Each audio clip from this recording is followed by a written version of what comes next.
Bonjour à tous et bienvenue sur Jurassic Hack. Aujourd'hui on s'attaque à la machine Sunday de Hack the Box. Dans le cas présent, il s'agit de la première machine SunOS que nous allons résoudre. Cependant, rassurez-vous, ce système développé par Sun Microsystems reste basé sur Unix. Afin de résoudre cette machine, nous allons commencer par effectuer un scan sur les 10 000 ports les plus communs à l'aide de Nmap via l'option Top Ports. Ici, on retrouve 5 ports ouverts, incluant notamment le 79 pour le service Finger et le 22022 qui nous est inconnu pour le moment. Notez que le service Finger est aujourd'hui désuet et généralement désactivé. Cependant, si celui-ci est disponible, il est possible d'effectuer une énumération des utilisateurs de la machine via une attaque de brute force. Pour ce qui est du port 22022, nous allons réexécuter notre commande Nmap avec l'option SV afin de tenter d'obtenir la bannière du service. Dans le cas présent, le service hébergé sur le port semble correspondre à SSH. Bien, ici je pense que la direction à prendre est celle du brute force SSH. Nous allons donc commencer par faire une énumération des utilisateurs de la machine via le service Finger. Pour ce faire, nous allons démarrer MSF Console et faire usage du module Finger Users.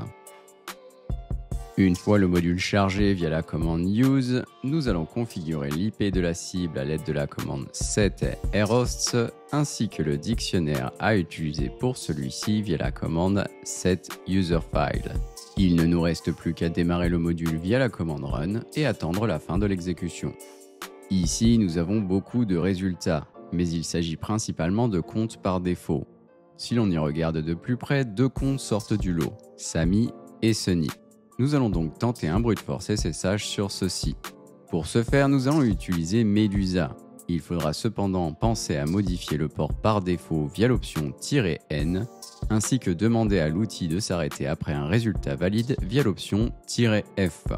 Après quelques secondes d'exécution, nous devrions voir apparaître le mot de passe du compte Sunny.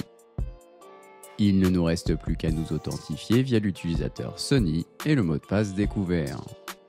Bien, nous avons accès à la machine, mais pas encore au flag utilisateur. Cependant, en fouillant un peu, il est possible de découvrir le répertoire Backup à la racine du disque. Celui-ci contient 2 fichiers auxquels nous avons un accès en lecture, notamment un fichier nommé shadow.backup. Et comme son nom l'indique, ce dernier contient une sauvegarde DH des mots de passe des utilisateurs, incluant l'utilisateur Samy. Nous allons donc venir copier ce fichier via la commande scp sur notre machine. Une fois l'opération effectuée, nous allons tenter de casser le mot de passe de l'utilisateur Samy via John. Après quelques secondes d'analyse, nous devrions obtenir le mot de passe de Samy. Cette fois-ci, si l'on tente de se connecter avec Samy, nous devrions avoir le flag utilisateur dans notre répertoire. En ce qui concerne l'escalade de privilèges, c'est plutôt simple. En effet, si l'on exécute la commande sudo-l, nous pouvons voir apparaître 2 entrées. La première est particulièrement intéressante car elle nous permet d'exécuter n'importe quelle commande avec les privilèges root. Il suffit donc d'exécuter la commande sudo su afin d'obtenir un shell privilégié. Il ne nous reste plus qu'à lire le flag root présent dans /root/root.txt.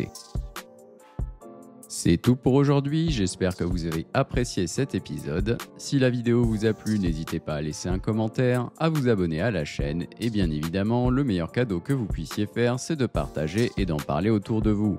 Merci d'avoir regardé et à très bientôt.